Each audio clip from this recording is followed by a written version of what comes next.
இப்ப விசில் ஊதி இந்த வீடியோ ஆரம்பிக்கிறோம். செம குஷியில இருக்கேன் நானு. இன்னைக்கு வந்து த டே பிலாங்ஸ் டு விசில்ஸ். சரி, என்னன்னு பாத்தீங்கன்னா ஒரு ஓட் டேக்கிங் செரிமனி நடந்தது. அடுத்த கட்டமா ஒரு பயங்கரமான ரூட் எடுக்கிற மேட்ச் ஒன்று நடந்தது. இது எல்லாமே இது ஃபேமிலி சேனல்ங்கலாம் நான் நிறைய பேச விரும்பல. பட் இந்த மேட்சோட சந்தோஷமா நான் என் மூஞ்ச பார்த்து நான் ஆரம்பிக்கிறத பார்த்தாலே உங்களுக்கு தெரிஞ்சிருக்கும் இது சிஎஸ்கேவோட மேட்ச், அதுல சிஎஸ்கே ஜெயிச்சிருக்காங்க அப்படின்ட்டு. ஸோ ஃபர்ஸ்ட் மேட்ச் என்ன பார்த்தோம்னா சிஎஸ்கே வர்சஸ் எல்எஸ்ஜியோட மேட்ச் ரிவ்யூல இந்த வீடியோல நாங்க பேச போறோம். இந்த வீடியோல நான், பக்தா, ஸ்ரவன், வெங்கட், அப்புறம் யோகி 4 பேர் இறஞ்சிருக்காங்க. ஹரி கொஞ்சம் பிஸியா இருக்கனால அவரால் இணைய முடியல. ஸோ சேப்பாக்கில் நடந்த மேட்ச் எல்எஸ்டி வந்து ஃபர்ஸ்ட் பேட்டிங் ஆடி அவங்க 200க்கு மேல அடிச்சிட்டாங்க. எக்ஸாக்டா எனக்கு தெரிஞ்சு 203 அடிச்சாங்கன்னு நினைக்கிறேன். அதை வந்துட்டு 8 வருஷமா 200+ டார்கெட்டே தொடாத சிஎஸ்கே வந்து இந்த மேட்சை சேஸ் பண்ணி முடிச்சிருக்காங்க. சொல்லுங்க, மேட்ச் எப்படி போச்சு? ஓகே, ஸோ பிளேயிங் 11 பொறுத்த வரைக்கும் எனக்கு தெரிஞ்சு குர்ஜாப்ரீத் சிங் போன மேட்ச் ஆடல. போன மேட்ச் ஆடினாரு, இந்த மேட்ச் ஆடல. தெரியுமா தெரியல, எனக்கு தெரியல. சேம் 11னா அங்க அதுல இருந்த 11 பேர் ஆனாங்களோ அவங்களே தான் இங்கேயும் ஆடணும். குர்ஜப்ரீத் சிங் உட்கார வச்சுட்டு மாத்தி ஆடுறாங்க. பேர் குர்ஜப்ரீத் சிங் ஆடல. ஆக்சுவலா ஏதோ வளர்ப்பிட்டாங்க, ஜெயிச்சிட்டாங்க, அவ்வளவுதான். எல்எஸ்ஜி பண்ண தப்புல ஜெயிச்சிட்டாங்க. சிஎஸ்கே வின் பண்ணிட்டோம், சந்தோஷம், அவ்வளவுதான். எல்எஸ்ஜி பண்ண தப்புனா நீங்க ஜெயிச்சீங்களா? 12 ஓவர் 70 ரன் அடிக்கிறதுனா தாசி துப்பி இருப்பாங்க. அது என்ன எல்எஸ்ஜி பண்ண தப்புனால புரியலையே. எல்எஸ்ஜி பண்ண தப்புனாலதான் நாங்க ஜெயிச்சோம். பாத்தீங்கன்னா ஜார்ஜ் இங்கிலீஷ் வந்திருக்காரு, அச்சின் குல்கர்னியை வெளியே உட்கார வச்சிட்டாங்க. அவங்க 3 ஃபாரினர் தான் ஆடினாங்க. ஸோ ஜார்ஜ் இங்கிலீஷ் ஈஸியா உள்ள ஃபிட் பண்ணிடலாம். அது இல்லாம வந்து மயங்க் யாதவ் இல்ல. ஸோ இதுதான் ஒரே சேஞ்ச், வேற ஒன்றும் இல்லை. இம்பாக்ட் சப்ல அதுக்கு பதில் ஆவேஸ் கான் ஆடினாங்க. வாய்ஸ் கொஞ்சம் கம்மியா கேக்குது, எனக்கு ரொம்ப கம்மியா கேட்கும். ஸோ அதான் இப்போ மேட்சோட ரிவ்யூவில் ஆரம்பிச்ச மேட்சோட இதில் பார்த்தோம்னா கான்டெக்ட்ல ஆரம்பத்துலேருந்தே ஒரு பவுலரையுமே செட்டிலே ஆக விடாம ஜாஷ் இங்கிலீஷ் வந்து ருத்ரதான ஆடிட்டு இருந்தாரு. எல்லா பக்கமும் அடிச்சாரு, சரமாரியா அடிச்சாரு. ஒரு லெவல்ல வந்துட்டு அந்த நாங்க பல வருஷமா அடகாத்து வச்சிருந்த அந்த 25 பால் 87 ரெய்னா ரெக்கார்டே அடிச்சிடுற அளவுக்கு தான் வேகமா ஆடிட்டு இருந்தாரு. செம்ம அடி, சீரியஸ்லி. அண்ட் என்னன்னா அதுல ஒரு பெரிய அட்வான்டேஜ், அவரை தவிர வேற எந்த பேட்ஸ்மேனுக்கும் ஆக்சுவலா செட்டிலே ஆகல. செட்டில் ஆக டைமும் கிடைக்கல. அவங்க செட்டில் ஆகணுங்கிற மைண்ட் செட்ல அவங்க ஆடலாங்களா இல்லையானே கூட தெரியல. எந்த பேட்ஸ்மேனுக்கும் பால் பேட்டுக்கு வரவே இல்லை. இவர் மட்டும் ஒரு டிஃப்ரெண்ட் பிச்சில் ஆடிட்டு இருந்த மாதிரி ஆடிட்டு இருந்தாரு. But kudos team as a normal cricket பெர்ஸ்பெக்டிவ்ல அவர் செம்ம பர்ஃபார்மன்ஸ் இன்னைக்கு. Literally if there had some small changes where LSG could have won, it is completely Josh English innings only. So வேற ஏதாவது பாயிண்ட் இருக்கா? நெக்ஸ்ட் பேட்டிங்கை பொறுத்த வரைக்கும் மிச்சல் மார்ஷும் சுத்தமா ஆடல. பூரான அவர் பிளேஸ்ல வந்தாரு. போன மேட்ச் 2 மேட்ச் அடிச்ச மாதிரி இருந்தது, அவரும் சுத்தமா சரி ஆடல இன்னைக்கு மேட்ச்ல. அண்ட் ரிஷப் பந்த் அவர் என்னவோ ட்ரை பண்ணாரு, எதுவும் பட்ட மாதிரி தெரியல. அவரும் ஒரு 15 ரன் தான் அடிச்சாரு. அதுக்கப்புறம் ரொம்ப புவர் பேட்டிங் ஆர்டர் தான். அதுக்கப்புறம் யாருக்குமே சுத்தமா ஃபிளரிஷே ஆகல. ஸோ அவர் அடிச்ச ஸ்கோர்ல அப்புறம் கொஞ்சம் பிக்ஸ் அண்ட் பீசஸ்ல வந்து 12 ஓவர்ஸ்ல கிட்ட அவங்க 5 விக்கெட்ஸ் கிட்ட விட்டுறாங்க. மார்க்ரம் அவுட் ஆனாரு. அப்புறம் ரன் அவுட், தேவையில்லாத ரன் அவுட். நேரா அடிச்சு டூலாம் ஓடுறாங்க. அதெல்லாம் ஈஸியா கையில பிடிச்ச தேவையில்லாத ரன் அவுட்டை தாண்டி அது டெவால் பிரவிஸ் அந்த ரன் அவுட் எடுத்துட்டாரு. ஆக்சுவலா எப்படி ஜடேஜா அடிச்சு ஓட மாட்டாங்களோ அதேதான். அந்த ஸ்ட்ராங் ஆகும் ஓட்டுருக்கே வந்தா அந்த ரகுவன்ஸ்க்கு அது இன்எக்ஸ்பீரியன்ஸ்ல அவர் ஓடிட்டாரு. ஸோ அதுக்கப்புறம் 20 ஓவர்ஸே ஆட மாட்டாங்களோ நினைச்சோம். பட் அந்த ஷபாஸ் நல்லா ஆடிட்டாரு பின்னாடி நல்லா. அதனாலதான் 200 கிராஸ் ஆச்சு. இல்லைன்னா 170 மேபி ஆல் அவுட்டே ஆயிருப்பாங்க ஸ்டேட்ல போனதுக்கு. ஸோ பேட்டிங் பவுலிங்கை பொறுத்த வரைக்கும் சிஎஸ்கே சைடில் ஆக்சுவலாக இன்னைக்கு வந்து அகில் ஹுசேனுக்கு ஒரு ஆஃப் டே. அவர் வந்து 49 ரன்ஸ் அடிச்சிட்டாங்க 4 ஓவர்ஸ்ல. அண்ட் ஆக்சுவலாக முகேஷ் சௌத்ரியுமே அதான் ஒரு பவுலிங் ஆப்ஷன் கம்மியாக போனதுனால முகேஷ் ஃபுல்லாக ஸ்பெல் போட வேண்டிய சுச்சுவேஷன். ஸோ அவர் ஆரம்பத்தை பவர் பிளேலேயே அவரை போட்டு வெளுத்தாங்க. அண்ட் பட் செகண்ட் ஹாஃப்ல கொஞ்சம் டீசெண்டாக போட்ட மாதிரி இருந்தது. பட் அகைன் அவர் கம்ப்ளீட் பண்ணும்போது மொத்தமாக பார்த்தீங்கன்னா அவருக்கும் 40+ ரன்ஸ் கொடுத்துட்டாரு 4 ஓவர்ஸ்ல. Pick of the bowlers from CSK side வந்து இன்னைக்கு ஜேமி ஓவர்டன், நூர் அகமது தான். Jamie Overton top on top, but நூறு ரகம் சூப்பராகவே போட்டிருந்தார் ஆக்சுவலி. அதான் இங்கிலீஷ் ஸ்டார்டிங் அடிச்சதுனாலதான் அந்த பரப்பையில போட்ட எல்லா பவுலர்ஸ்க்குமே ஃபிகர்ஸ் மோசமா இருந்தது. மிடில் ம். போட்டதும் அதுக்குள்ள இங்கிலீஷ் அவுட் ஆயிட்டாரு. ஸோ எல்லாருமே நல்லா கம்பேக்கும் பண்ணிட்டாங்க. ஸோ 240 பவர் இந்த மேட்ச் மேட்ச் ஓவர்டன் போட்ட அந்த ஓவர் தான் ஒரே ஓவர்ல இங்கிலீஷ் அண்ட் ரிஷப் பண்ட் 2 பேரும் எடுத்தாரு. அங்க இருந்தா மேட்ச் திரும்பிச்சு ஆக்சுவலா. இந்த மேட்சோட average economy rate for a bowler வந்து சிஎஸ்கே சைடில் ஆல்மோஸ்ட் 10.5 இருந்திருக்கு. கம்பேரிட்டிவ்லி ஜெய்மி ஓட்டன் தான் ஓரளவுக்கு டீசெண்டாக 9 ரன்ஸ் போட்டிருக்காரு. பட் அது அபவ் தட் இன்னைக்கு நூர் அகமது வந்து 4 ஓவர்ஸ்க்கு 24 ரன்ஸ் தான் போட்டிருந்தாரு. ஐ மீன் 6 எக்கானமி ரேட்ல நல்ல பவுலிங் ஆக்சுவலி. அவரோட ரிலீஸ் பாயிண்ட், அவருடைய லைன் அண்ட் லென்த் எதுவுமே அவங்க எல்எஸ்சி பேட்ஸ்மேன்ஸால பிக்கே பண்ண முடியல. பட் அதோட அட்வான்டேஜ் என்னன்னா, அகைன் அதுக்குள்ள ஓவர் டென் வந்து இங்கிலீஷ் விக்கெட் எடுத்துட்டாரு. மேபி இல்லைன்னா இங்கிலீஷால அடிச்சிருந்திருக்க முடியும்னு தோணுச்சு. பட் ஸ்டில் வேற ஏதாவது பாயிண்ட்ஸ் இருக்கா? பாயிண்ட்ஸ் இல்ல. ஸோ அதான் ஆக்சுவலா 8 வருஷமா நான் என்ன நினைச்சேன்னா 200 ரன் அவங்க அடிச்ச பாயிண்ட்லேயே எனக்கு தெரிஞ்சு போச்சு இவங்க ஜெயிக்க மாட்டாங்க. எனக்கு நம்பிக்கை இல்லை ஆக்சுவலா. ஏன்னா நான் இன்னொரு மேட்சோட ப்ரிவியூல நானும் யோகி பேசிட்டு இருக்கோம், நான் சொல்லியிருப்பேன் இந்த மாதிரி லோவர் மிடில் ஆர்டர் வந்து ஆக்சுவலா சிஎஸ்கே டெஸ்ட் ஆகல, எனக்கு நம்பிக்கையே இல்லை அப்படின்ற மாதிரி. அந்த நான் சொன்ன அதே பாயிண்ட்டை ப்ரூவ் பண்ற மாதிரியே தோக்குற மாதிரி தான் ஆடிட்டு இருந்தாங்க கடைசி வரைக்கும். பட் நம்ம ஃபர்ஸ்ட்ல இருந்து போகலாம்.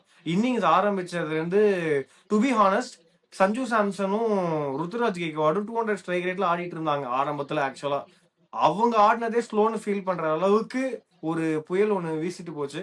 இந்த மாதிரியான அடியை நான் இது வரைக்கும் சிஎஸ்கே பேட்ஸ்மேன்ஸ் யார் அடிச்சும் நான் பார்க்கல. கடைசியா நான் பார்த்தது 2014 தான். அதுக்கு நடுவுல இப்படி ஒரு அடி நான் எங்கேயுமே பார்க்கல. வெங்கட், நீ நேர்ல பார்த்து எப்படி இருந்தது? அதான் நான் நேர போனா முடிவில் வந்தப்பவே அவர் செம எனர்ஜின்னு வந்தாரு. லைக் ஃபுல் ஃபிட், லைக் இன்னைக்கு அடிக்க போற மாதிரி வந்துட்டு நான் எங்க ஃப்ரெண்டோட போனப்போ சொன்ன உருவில் லைக் இன்னைக்கு கண்டிப்பா 10 balls 30 அந்த மாதிரி நான் எதிர்பார்த்தேன். ஆனா இப்படி அடிப்பாரு நான் எதிர்பார்க்கல. ஸோ அது ஃபர்ஸ்ட் பால் சிங்கிள் ஓடனே எதுக்கு உருவில் லைக் அவர் வராரு கேம் பிளே ஆடுறாரு. ஃபர்ஸ்ட் பால்ல இருந்தே அவர் இப்போதான் அடிக்க போவாரு மிட் விக்கெட் ரேஞ்ச்ல. ஆனா அந்த ஃபர்ஸ்ட் பால் சிங்கிள் ஓடனே லைக் இல்ல ஒருவேளை நடக்காதோ அப்படின்னு நினைச்சா. ஆனா அதுக்கப்புறம் போட்ட 5 பாலுமே 6 எடுத்தாரு. பின்னி அடிச்சாரு, ஆவேஷ் அந்த அவருமே அடிச்சாரு. ஆனா கிட்டத்தட்ட எல்லாருமே அதே அந்த ஸ்கொயர்லெட் டு மிட் விக்கெட் ரீஜன்ல தான் அடிச்சாரு.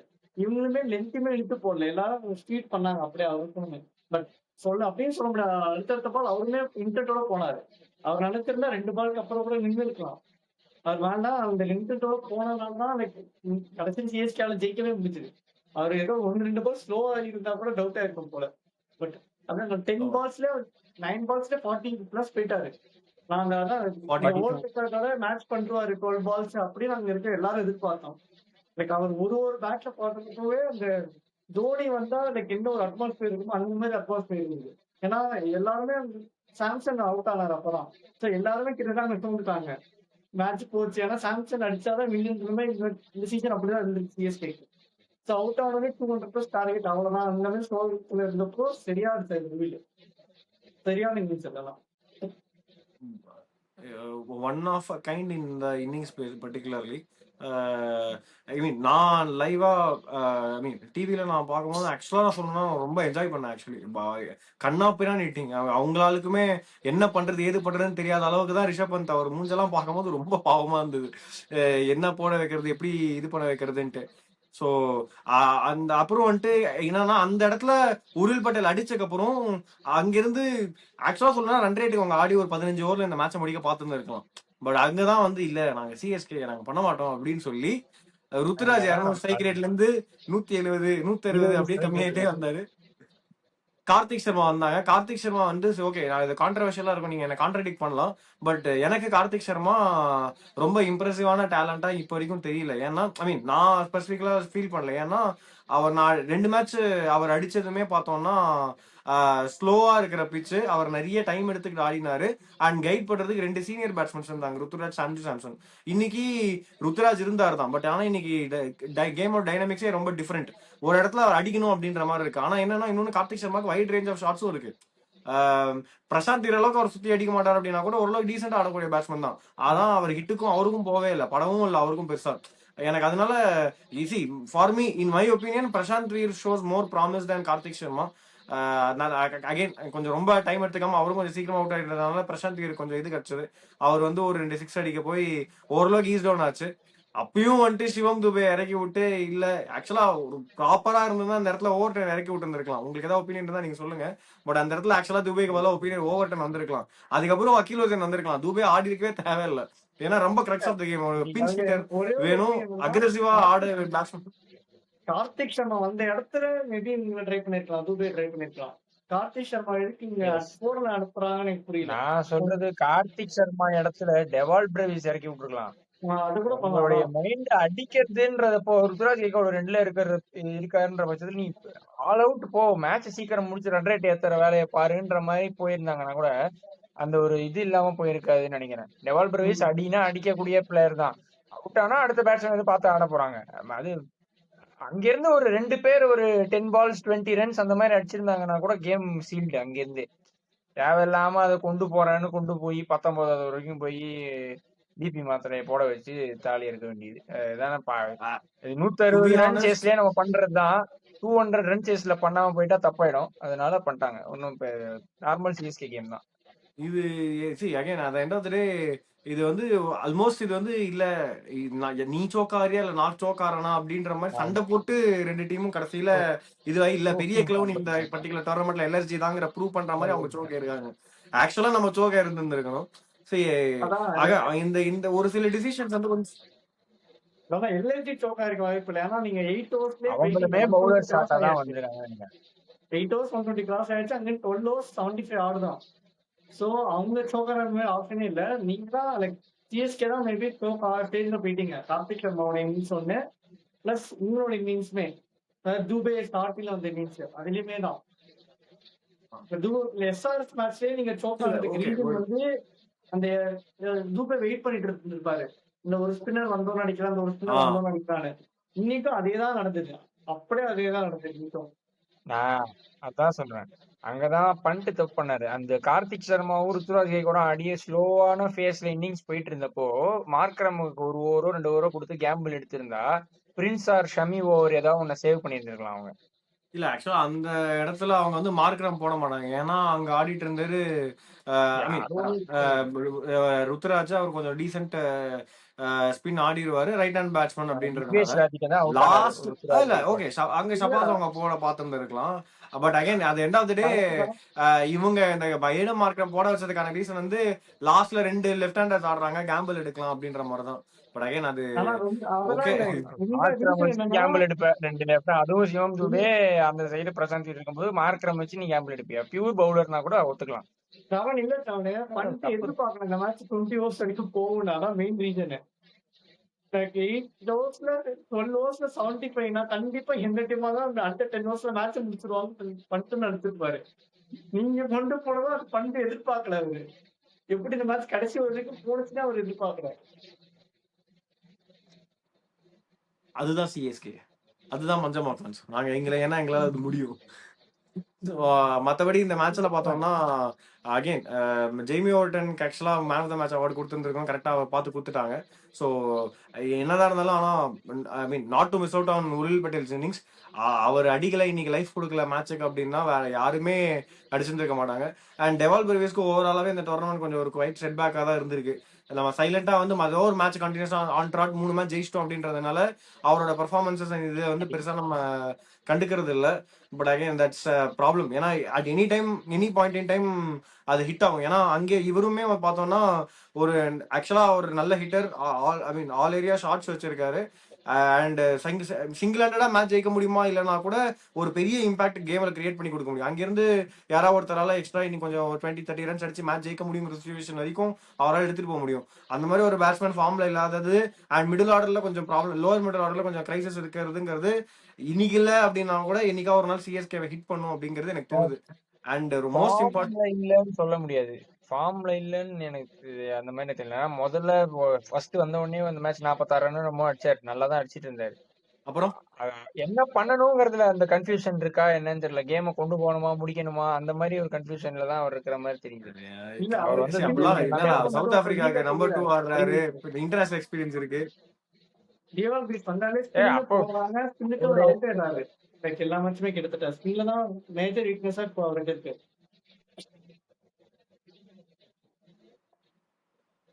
இல்ல அதான் அதான் நானும் சொல்றேன். ஓவராலா ஆக்சுவலா சொல்லணும்னா இது அகைன் அப்படி பார்த்தோம்னா சிவம் துபே கூட தான் ஒரு இன்னிங்ஸ் ஆடினார் 40 ரன் கிட்ட. எனக்கு தெரிஞ்ச ஆர்சிபி கூட ஆச்சார்னு நினைக்கிறேன். பட் அகைன் நம்ம அவரோட ஃபார்ம் பேசும்போது நம்ம டெவால் பிரேவிஸோட ஃபார்மே மிஸ் பண்ண முடியாது. அகைன் அது ஒரு அதான் சொல்றேன்ல, அது என்னைக்கா ஒரு ஃபார்ம் நாள். இல்லைன்னு சொல்லாதீங்க. அவர் போரா விளாடுற நான் ஃபுல்லா கம்ப்ளீட் பண்ண விடுங்க. ரோல் இல்ல, அவர் நல்லா விளாடலன்னு நான் ஒத்துக்கிறேன். அவர் முட்டு கொடுக்கல நானு. ஃபார்ம் இல்லைன்னு சொல்லாத. டீசெண்டா தான் இருக்காரு. டூபே வந்து நீ நீ பேட்டை இப்படி தூக்குனாரா நடுவுல மேல அடிக்கிறதுக்கு இப்படி தூக்குனாரா நீ சொல்லு. ம், அடிக்க பார்த்து அவுட் ஆடுறது வேற, அடிக்காமலே இருந்து பூமிக்கு பால தள்ளுறதுன்றது வேற. அது நீ புரிஞ்சுக்கணும். அதுக்கு பேர் டூபே இன்டென்ட். அடிக்கிற ரீசன் வேற, இவர் அடிக்கிற ரீசன் வேற. அதுக்கு பேர் இன்டென்ட். டெவால் பிரேவிஸ்க்கு இன்டென்ட் இருக்கலாம், சிவம் துபேக்கு அந்த இன்டென்ட் இல்லாம இருக்கலாம். ஆமா. பட் ரெண்டு பேருக்குமே ஃபார்ம் இல்ல, அதை நம்ம ஒத்துக்கிட்டு தான் ஆகணும். ஒரே எனிவேஸ் தட்டுல அகைன் வைக்காதடா ரெண்டு பேரையும். சரி சரி ஓகே ஃபைன். இது இது வந்து ஆன் திஸ் நோட் நான் வந்து ஜஸ்ட் இந்த பாயிண்ட் மட்டும் சொல்லி வேற எந்த பாயிண்ட்ஸ் நான் முடிச்சுக்கிறேன். இல்ல இல்ல ஒரு பாயிண்ட் எனக்கு ஆட் பண்றது லோவர் இருக்கு. மிடில் ஆர்டர்ல நான் அவங்க ஷானோட என்னைக்கு இருக்க ஒப்பீனியன் மாட்டோம். இல்ல ஒரு பாயிண்ட் இருக்கு. நான் ஷானோட ஒப்பீனியன் மட்டும் கேட்கறேன். அதுக்கு லைக் துபே எதுக்கு பிளேன் லெவல்ல ஆட வச்சீங்க? அது ஒண்ணு தான். அவன் புரியல. துபே எதுக்கு பிளேன் லெவல்ல ஆட வச்சீங்க? தூபே எதுக்கு பிளேயிங் லெவன்ல ஆடுறோம்? அதான்டா இப்ப எதுவும் பேச முடியாத. ஜெயிச்சிட்டாங்கடா. தோத்து இருந்தாங்கன்னா இன்னைக்கு நான் வந்து அப்படியே ஒரு வேகத்தோட வந்திருப்பேன். ஜெயிச்சுட்டு என்ன தனிச்சிட்டாங்க, என் கோவத்தெல்லாம் தனிச்சிட்டாங்க. அதனால நான் மன்னிச்சு விட்டேன். 2 6 வேற அடிச்சு ஜெயிச்சு கொடுத்துட்டாரு அவருக்கு. அதனால நான் வந்து விட்டேன். நான் தோத்து மட்டும் இருக்கட்டுமே, இன்னைக்கு செதறி இருப்பானுங்க எல்லாரும். அப்படியே எனக்கு உச்சி மண்டெல்லாம் நின்னுச்சு, உச்சி முடி நின்னுச்சு எனக்கு. அப்படியே அந்த இன்னிங்ஸ் பார்க்கும்போது ஆன்னு ஆயிட்டு இருந்தேன் நானு. ஜெயிச்சிட்டாங்க ஏதோ பண்ணி போ. இல்ல அவன் சொன்னதுல ஒரு சைலண்டா ஒரு பாயிண்ட் ஆக்சுவலா இருக்கு. ருத்துராஜ் இந்த என்டையர் டோர்னமெண்ட்லயும் ஒரு மேட்ச் கூட பிளேயிங் லெவன் இருந்து ஒன்னா இருந்தா கூட பிளேயிங் காம்பினேஷன் அவர் மாத்தாம ஆடவே இல்லை. ஒரு மேட்ச் கூட இந்த சீசன்ல பிளேயிங் காம்பினேஷனை மாத்தாம அவர் ஆடவே இல்லை. போன மேட்ச் ப்ராப்பரா ஜெயிச்சாங்க, நல்ல இது தெரிஞ்சது. இந்த மேட்ச் ஏன் அவங்க குர்ஜப்னீத் சிங்க வெளியே உட்கார வச்சுட்டு ஒரு பேட்ஸ்மேன் எக்ஸ்ட்ரா ஆடணுன்ற மாதிரி சரி பேட்ஸ்மேன் எக்ஸ்ட்ரா ஆடணுங்கிறது கூட பிரச்சனை இல்லை. அதுக்கு நீங்க பிரசாந்த் வீர பிளேயிங் லெவல் எடுத்து போட்டு சிவம் துபே வெளியே உட்கார வைக்கலாம். ஏதாவது ஒண்ணு பண்ணுங்க. சேஞ்ச் பண்ணும்போது மீனிங்ஃபுல்லா பண்ணுங்க. ஒரு ஃபீல்டர் உங்களுக்கு கண்டிப்பா தேவைப்படும். நல்ல வேளை இன்னைக்கு சிவம் துபை விட அங்க திக்வேஷ் ராத்தி பெரிய ஃபீல்டர் ஒருத்தர் இருந்ததுனால நம்ம கொஞ்சம் பிரச்சனை இல்லாம இருந்தது. இல்லன்னா கேட்ச் விட்டாரா? இல்ல ஏதோ ஒரு பால் கிட்ட தடுமாறலாம். அது திக்வேஷ் ராத்தி ஆளை விட்டது. தொடவே முடியல. அது சரி. மிஸ்ஃபீல்டு பவுலிங் குடுக்கலன்னா எதுக்குன்னா அதான் பிளேயிங் லெவன்ல ஆடுறது மகா பாவம் தான். என்ன சொல்லி என்ன பண்றது? 6th பவுலர்னு அவன் பேப்பர் காட்டணுங்கிறதுக்காக எடுத்துன்னு வராங்க போல இருக்கு. பவுலிங் குடுக்கலன்னா அவன் தேவையில்லை. நான் பவுலிங் கொடுத்தாலும் அந்த எவ்வளவு நேரம் 2 நிமிஷமா எவ்வளவு நேரம் ஃபீல்ட்ல நிக்கணும்? 10 நிமிஷம் நிக்கணுமா? இல்ல 5 நிமிஷம் இருந்தா போதும் போடலாம். அந்த டைம் மட்டும் நில்லுப்பான்னு சொல்லிட்டு அந்த ஓவர் போட்டு வெளியே போயிடுன்னு துரத்திடுவேன் நானு. அப்படிதான் யூஸ் பண்ணோம். வேற வழியே கிடையாது. பிளேயிங் லெவன்ல ஆடுறது எனக்கு அர்த்தமே தெரியல. இது அதான் இந்த ஃபோர்ஸ்ஃபுல் சேஞ்சஸ் எல்லாம் யார் பண்ண சொல்றாங்க ருத்துராஜ்னு எனக்கு தெரியல. ஃபீல்டிங்குமே அவர் ஒளிச்சு வைக்கிறீங்க. எங்க பால் வராத பார்த்து அங்கங்க எடுத்து நிக்க வைக்கிறீங்க. அப்ப அதுக்கு விளாடாமலே இருக்கலாமே. இம்பாக்ட் போட்டுடலாம். இப்ப குழிக்குள்ளதான் கிரவுண்ட்ல குழியை தான் இறக்கணும் அவனை உள்ள. வேற எதுவும் பண்ண முடியாது ஒளிச்சு வைக்கிறதுக்கு. எதுவும் பண்ண முடியாதுடா. ஏன்டா அதை பத்தி பேசுற? ஜெயிச்சிட்டோம்டா நாங்க. அடுத்த ரிவ்யூல உன்னை பத்தி பேசுறேன். அப்ப பேசுறேன்பா. அந்த நோட் நாங்க வந்து இந்த வீடியோ முடிச்சுக்கிறோம். நெக்ஸ்ட் ஆக்சுவலா இந்த மேட்ச்க்கு அப்புறம் திருப்பி எனக்கு தெரிஞ்ச எல்எஸ்டியோடய மறுபடியும் மேட்ச் ஆட போறாங்கன்னு நினைக்கிறேன், சென்னை சூப்பர் கிங்ஸ். ஆனா அவங்க சேப்பாக்கில் நடந்த மேட்சே ரொம்ப கஷ்டப்பட்டு ஜெயிச்சாங்க. கொஞ்சம் கன்வின்சிங்கா ஜெயிப்பாங்கன்னு நினைச்சேன். ஏற்கனால எனக்கு தெரிஞ்சு ரொம்ப கஷ்டம்னு நினைக்கிறேன். எப்படி ஜெயிப்பாங்க? சரி அவங்க எல்லா மேட்சுமே இங்க இருந்து அவங்க ஜெயிக்கிறதுங்கிறது எல்லா மேட்சுமே இங்க இருந்து சிஎஸ்கே ஜெயிக்கணுங்கிறது இம்பார்ட்டன்ட். எப்படி நெக்ஸ்ட் மேட்சஸ் எல்லாம் எப்படி ஹேண்டில் பண்றாங்க அப்படிங்கறத அந்த மேட்சோட ப்ரிவியூலயும் மேட்ச் முடிஞ்சதுக்கு அப்புறம் ரிவ்யூ வந்து சந்திக்கலாம். until then it's Wolfer signing off. bye bye. Whistle அடிச்சு முடிங்கடா ஆரம்பிச்ச மாதிரியே.